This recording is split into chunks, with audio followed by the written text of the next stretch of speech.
Hi, good evening. I'm Dr. Dan Flores, University Librarian at Texas Lutheran University, and this is the Book Drop Podcast, Episode 1.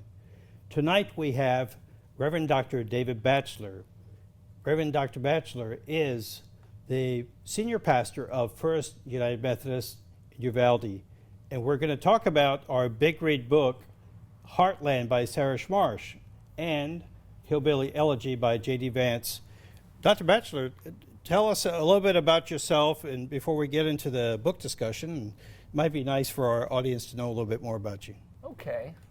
Well, I have been pastoring small rural churches for over 25 years, and tonight's discussion is going to take us into rural communities and what it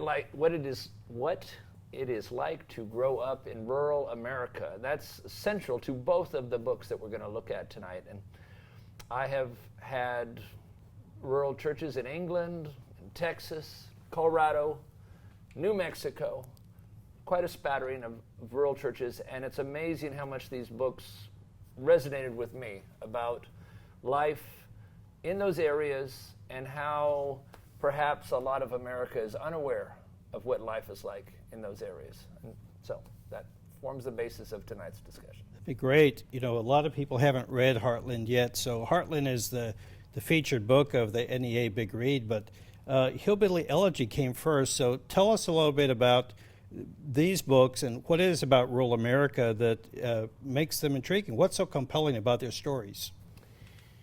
Well, Hillbilly Elegy was already on the rise in 2016 when the election was over. And many of the folks were trying to figure out, they were caught off guard. The results were different than they expected. And so the media was saying, how was it we didn't see this coming? Did anyone see this coming? And the answer was that one of President Trump's advisors, Steve Bannon, who many people know, most people are familiar with his name, had all of his staff read Hillbilly Elegy. He said, this is the book that is going to, we're going to follow the roadmap of Hillbilly Elegy in order to reach the electorate of America. So, in the weeks after the election, everyone was reading Hillbilly Elegy to try and figure it out. I'm not sure everybody was happy with what Hillbilly Elegy spoke to. It talked about there being more than one white narrative, if I can go ahead and speak plainly to you. It makes the premise that, like most racial groups, whites aren't homogeneous, anyhow, however one says that word. And so to think that the middle-class white narrative that you see on Leave It to Beaver is everyone who's white, their experience of America, Hillbilly Elegy says that's not true. There is a very different experience, and it brings us one particular kind of white experience. Those folks whose roots are in the Appalachian Mountains, Kentucky, West Virginia, on up to the bottom of Ohio, that industry came down and recruited during World War II and after World War II and recruited them to come work in what's now the Rust Belt, but at the time it was, the steel industry. It was the industrial heartland of America. And when they settled, and in this case, Middletown, Ohio, there were parts of Middletown, Ohio that were exactly the same as Jackson, Kentucky. And the people from Middletown would make at least annual pilgrimages down. So that's Hillbilly Elegy in a nutshell, that this transported community, the values of the Appalachian Mountains are the values of that community, even with their transplant. Now, how does that win an election? It's just recognizing that their values are different. And as he makes the point, valid or not, I'm saying this is his point, that working class white males are the least happy. They expect the lowest from the American dream. They're more suspicious, paranoid, hopeless. They have the highest rates of death by despair. By despair, I'm talking about alcoholism, drug abuse. They are the ground zero of the opioid crisis. And all of that is part of these hillbillies that aren't in Appalachia anymore. They're in wherever they transplanted to, but it's their values and what they expected out of life that was fine when the industrial Northeast was operating, but when those industries went overseas, the hillbillies stayed there without the well, even down in the Appalachian Mountains, those communities with coal being less prominent, anyhow, that brought on a catastrophe that politicians were able to tap into. That's the premise of Hillbilly Elegy. I'm intrigued by what you're saying here. You said that the Kentucky Appalachian culture, their values transplanted into the Rust Belt. Mm-hmm. What are some of the characteristics? You talk about this death by depression or by sadness, and you listed several things that were a little bit disturbing. Are you saying that people who are poor are naturally inclined to those things, and why is that? Well, that's certainly both Heartland and Hillbilly, and that's where I'll make the transition when appropriate, is this, and we've only talked about the men so far, but Heartland is written by Sarah Smarsh, and that's a woman's perspective of, as it says in the title, of working hard and being broke in the richest country in America, and it's her experience in Kansas. She has many of similar, if not parallel, things to the observation of J.D. Vance. That's why when I was reading Heartland for the National Endowment of the Arts, I said, this is the female version, this is the Kansas version of Hillbilly Elegy, and most commentators, as they read Heartland, they say, oh, this is the antidote of Hillbilly Elegy. But to answer your original question, the traits that J.D. Vance escapes from, and these are both escape novels. Both of the authors escape from their culture, but in particular, J.D. Vance talks about the violence of the hillbilly culture, that and even violent women. Mama, the chief character, is reputed to have killed a man one time, and no one totally denies it. She definitely was violent. She once poured gasoline on her husband and set him on fire. It's that kind of mentality, thinking that's how you respond to a crisis, that when you bring that to Ohio, to middle-class Ohio, or to the suburbs of Ohio, it's unacceptable. And if your neighbors don't think that's the way to behave, you might then feel lonely and feel like you don't fit in, and then the despair. Yeah, I would have thought that coming out of Kentucky and moving up into better economic opportunities in Ohio, you might adopt different values. You might become, you're part of the working class.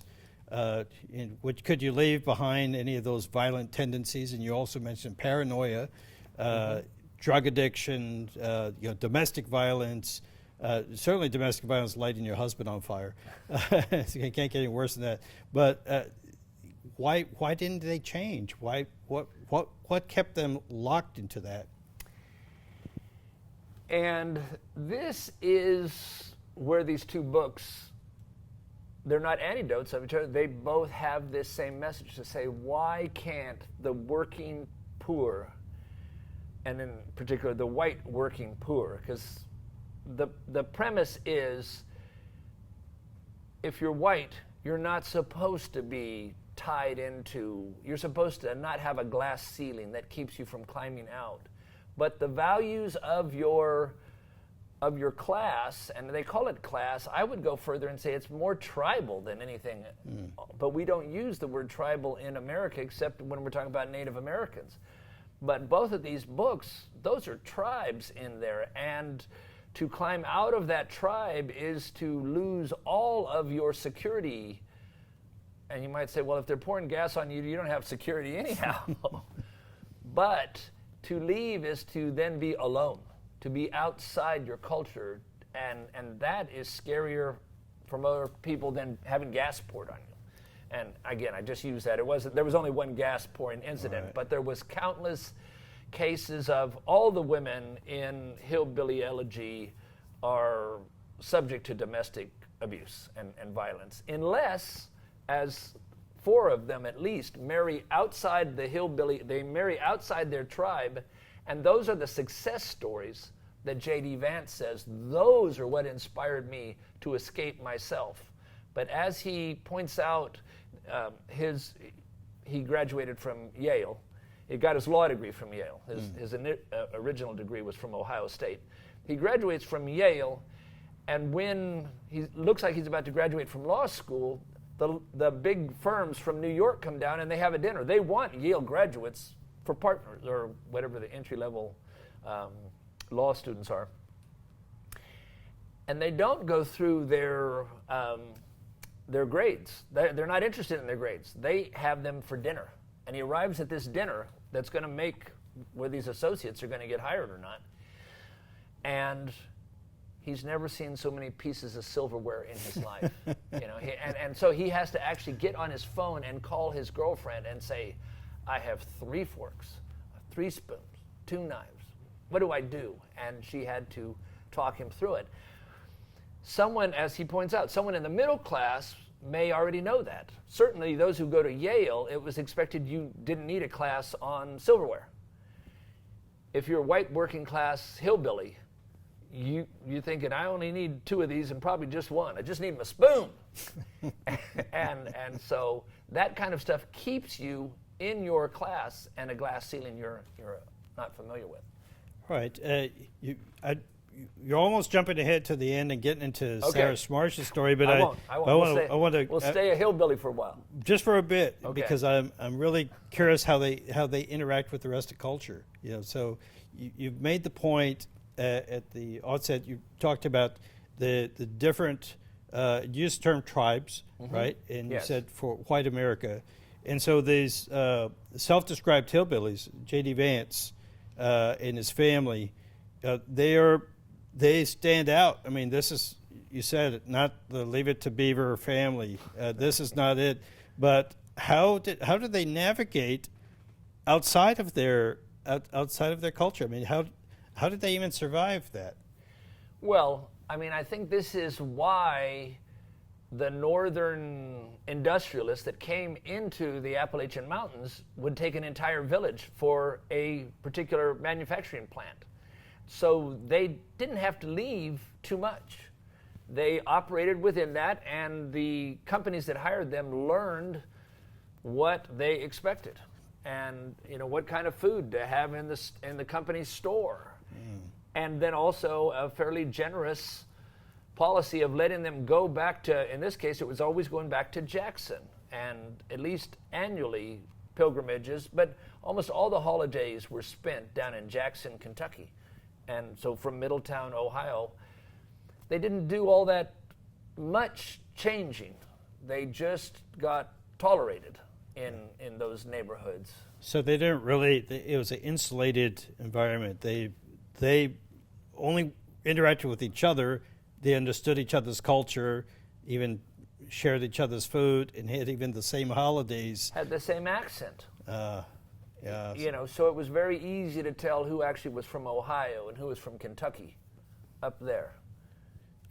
Okay, we've been talking about J.D. Vance now. I want to transition to Sarah Smarsh. So J.D. Vance says he's Scots-Irish, and now we're going to German-American Sarah Smarsh family. What? The mushroom girl, because that's what Smarsh, she tells you in the book, that her last name means mushroom. So she's Sarah Mushroom. All right. And if folks that are familiar with Kansas know, there were a lot of Germanic and Scandinavians that settled there.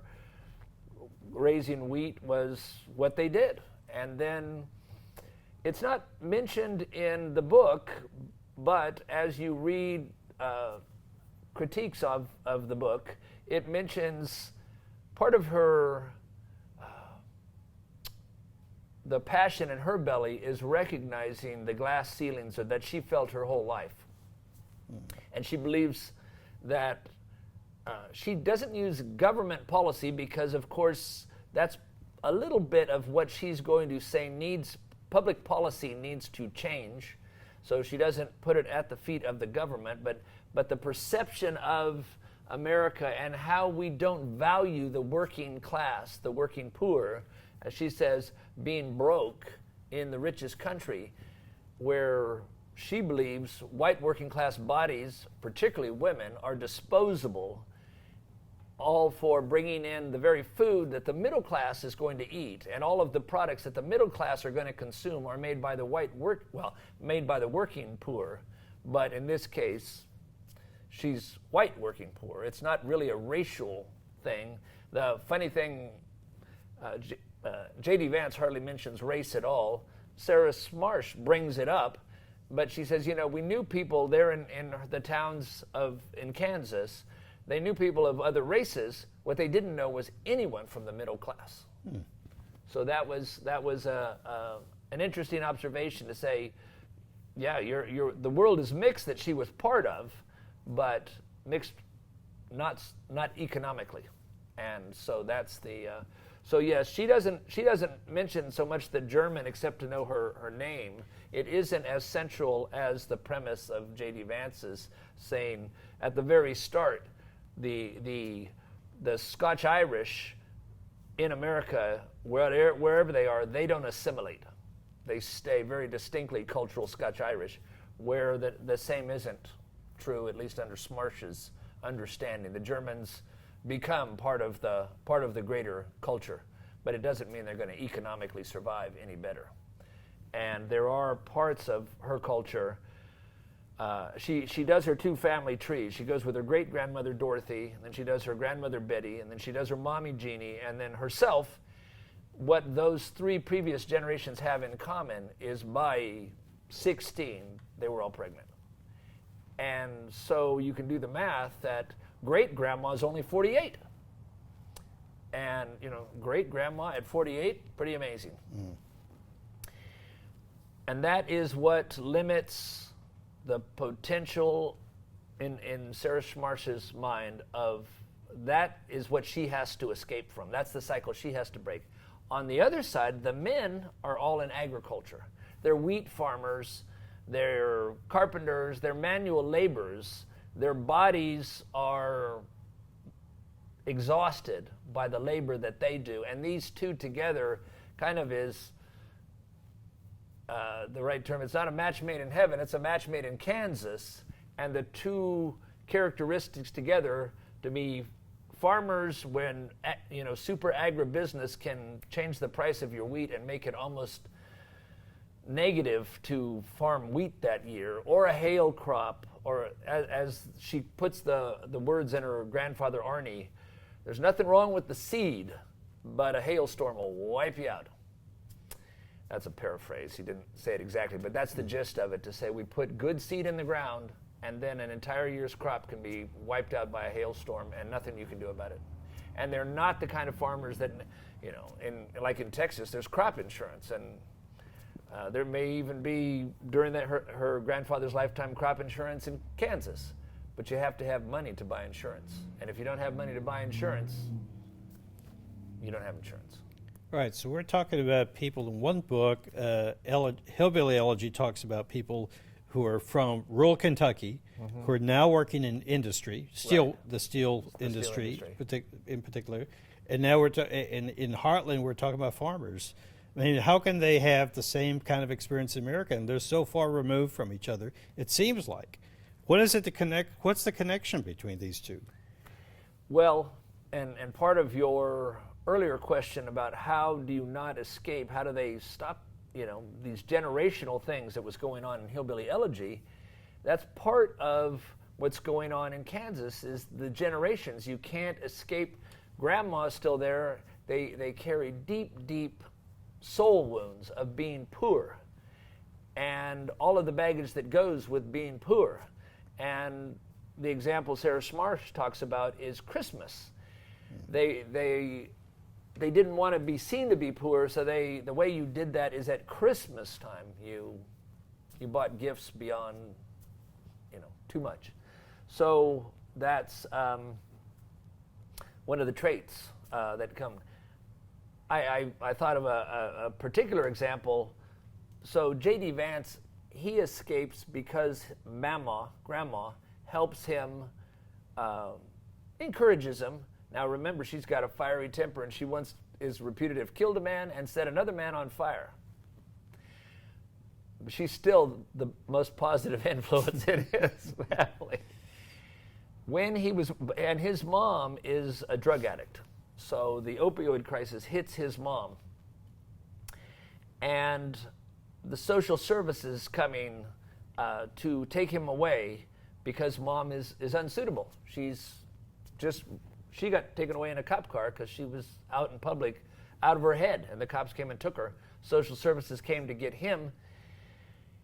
He realizes, talking to the caseworker, that to the caseworker, his grandma is, he uses the term, an unlicensed child care provider. So he picks up very quickly, the social workers are not going to let me go stay with my grandma. I'm going to get put in foster care. And that just doesn't seem right to him. Now, fast forward to Heartland, there's a scene where she too would have liked, she's applying for Pell Grants, and the real caretaker for her is her grandmother, Grandma Betty, because her own mother and the husband that her mother has at that time aren't going to finance her going to college. But the same thing, the grandmother is disqualified by the way the government views her, so she's kind of in the same boat.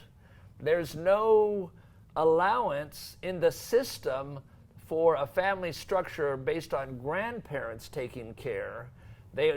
All they can think of is direct parent lineage, and in a sense, both of them are going to pay the consequences of a system that can't adapt to a different series of generations. That's actually the backbone in Kansas, or at least to her experience, and the backbone of the Appalachian culture in Ohio. So in both stories, the situation seems pretty grim. I mean, you'd almost be depressed if you didn't get to the end of the book. Right. Right. So where's the hope in this? You're a person of faith, so please give us some hope for these stories. Well, interesting you should go there, because J.D. Vance first has embraced a kind of religiosity for a while, and then he rejects it. And then by the end of the book, he has recognized the value of faith. Sarah Smarsh escapes. Now, it's obvious that she went to the Catholic Church. At one point, she is, when she finally goes to college, she says her friends were amazed at her conservative values based on the farm and her Catholic view of abortion. That's about the last time she talks about religion in what you and I would call organized religion in the book. Having said that, one of the criticisms of J.D. Vance's book by those who review it is that it places the blame for not escaping on the poor themselves. I don't know that's valid. I would challenge people to read that and say, no, he does about half and half. Sarah Smarsh, on the other hand, is one of these where she doesn't take credit for rescuing herself, but that's the essence of Heartland. She rescues herself because from the very opening pages of the book, she has this dialogue with, well, at the start, you're not, am I allowed to do spoiler alerts? I think maybe. Okay, because this is going to spoil it for many people. She starts talking to this person, and you don't know who this person is at the start, but she does name the person very early on, and the person's name is August. And she explains how she didn't know that there was any other way to pronounce the word August, because when you're working poor, you only hear the word August ever used for a month of the year. But when she learned that that was the middle name of the grandfather that is the most positive influence in her life, and he's not really her biological grandfather. He is just one of Grandma Betty's husbands in a line of husbands, but he is the most positive male influence in her life, and his middle name is August. And she was born in August, so she likes that. And then she learns it means August, and that it's this adjective, and it's a good adjective, although she's never heard it.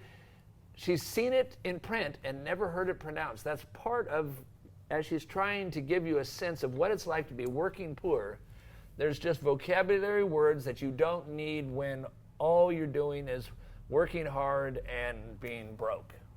And whether it's in your teens or later on in life. So she has this conversation with August through the entire book until you finally, at the end, learn that August is the one thing she never was going to do. She knew that failure was getting pregnant while in high school, or even as high school ended. Getting pregnant before you completed college was really the thing that meant you never escaped from the white working class of Kansas. She doesn't really extrapolate beyond Kansas, but the gist of this is what's going to keep someone in, especially a woman, white working class, is if you get pregnant before you have your degree. So she talks to August all the time and explains, this is why you were never born. And then, of course, finally she has to say goodbye to August when she realizes she's no longer a white working class, that she's made it out. And so there's a part in the book where she says goodbye to August. But if August doesn't really exist, back to your faith question, a fig Newton of your imagination, although she does at one point call August God, a little hard for me to go down that road, but she recognizes you're my unborn child and you're also God, but you're also how I got out of this mess. And even now, were I to become pregnant, because I'm no longer poor, I can't give birth to you, August. And so August, she says goodbye to August because she recognizes August can never be born anymore. But now she still talks to August, I guess. That's the sense of the book, that as August was a good foil that helped her avoid the traps that have condemned multiple generations of not only her own family, but all kinds of families in the Midwest. So thank you for saying that. In both stories, it sounds like they end one a little bit more positive, Sarah's story, but JD's story doesn't seem to have that same type of feel. He's made it, obviously making lots of money, Yale graduate, but I don't find the same type of positive message there. I mean, or maybe I'm seeing something that you didn't see. Well, both of them say there is no magic wand that's going to get the white working poor, that's going to fix it, unless America changes how it views the white working poor. And both books recognize in their lifetime that they haven't seen anything move in middle class America that wants to embrace the white working poor. They need them as laborers. It would be like Pharaoh freeing the Israelites. You know, when that happened, work stopped on the pyramids. And in essence, that's why this problem won't be fixed until we somehow figure a way to, and the problem, certainly in Hillbilly Elegy, is there's a lack of jobs in the white working class right now. And that's what's the diseases of desperation. And even in Heartland, there's fewer and fewer people are needed to farm more and more wheat. And so there's this desperation. And the answer is, Sarah Smarsh says it, everyone she knew was addicted to something. Normally tobacco and alcohol, but others were opiates, and she said the trick during her mom's generation or her grandmother's generation was thyroid medicine. And that was one way of getting things prescribed that were self-medicating. So, but back to, does J.D. Vance say that there's hope? Not really. He recognizes that he made it out because he had multiple people, not just one, multiple people along the way that kept him from spiraling in, from giving up hope and going down. And he says he doesn't know what to do with someone who's white working class and doesn't have, and he gives an example of a guy named Billy. Is that guy going to make it out? And he doesn't know. He has nothing to offer that person because he can't create an encouragement team. But that's what he cites as how he made it out. That's right. Both books have compelling stories about the working poor, and they both of these authors, and these are true stories. Yes. And probably very little embellishment, maybe a little artistic license taken here and there that we will never know.